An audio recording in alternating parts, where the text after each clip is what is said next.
Gentlemen, welcome to the show today. My guests are Chris Smith, AT&T Vice President Shared Services and CTO Public Sector. Chris, welcome to the program. Great to see you, Jason. And Mike Leff, Vice President of AT&T Public Sector Defense. Mike, welcome to the show. Jason, thanks for having us. Good to see you. Is DoD looking at EIS? Because DoD has been one of those outliers at times. Maybe they'll use it, maybe they won't. I think under the networks deal, they were big users, but there's this kind of feeling that there's the less of the hammer coming from the White House, if you will, and DoD to say, you will go in this direction. It's more like, please, DoD, come with us. I think, so I view it almost as looking at an open market, right? I think they will be drawn to EIS if there's a really good reason to use EIS. And I will tell you, I think, I got to give a call out to GSA. I think they did just to add to what Chris said, a terrific job in terms of being thoughtful, strategic, and collaborating with industry when they pulled together this acquisition. I will tell you, obviously, it offers the foundational infrastructure services that Chris talked about, whether it's managed services, Ethernet, virtual private networking, and obviously the convergence of all these regional telecommunications. But the contract, the way they designed EIS, is that it will have the flexibility to address some of the big megatrends around strategic services. So, it's look at the convergence of IT with telecommunications, look at network, cybersecurity, mobility, cloud, analytics. So this new vehicle, I think, positions all of federal government to really accelerate their ability to modernize and transform.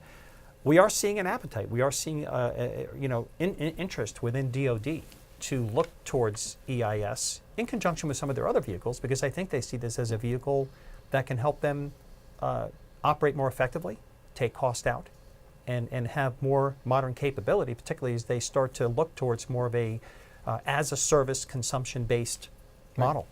You bring up an interesting point about this appetite to look toward EIS, take cost out. DoD is all about cost. We've gone through several different, this idea of should cost, would cost, maybe cost, these exercises. Is that what's driving DoD? I mean, the mission always drives, as Chris said many times, but is that where DoD, or for that case, any agency, can look at EIS and say that they can get capabilities that are better, more secure, for at least the same price, if not much less? Is that a big driver? Cost is always important to DoD, but beyond cost, right, the mission they serve to protect this nation's freedoms is probably, you can't put a price on it. So they certainly have to manage. They've got to be able to effectively budget, allocate, and execute the program. But what I think they're starting to see with the Enterprise Infrastructure Solutions vehicle is that they can get commercial-grade services as a service, leverage on the backs of private industry the massive investments that commercial service providers are making.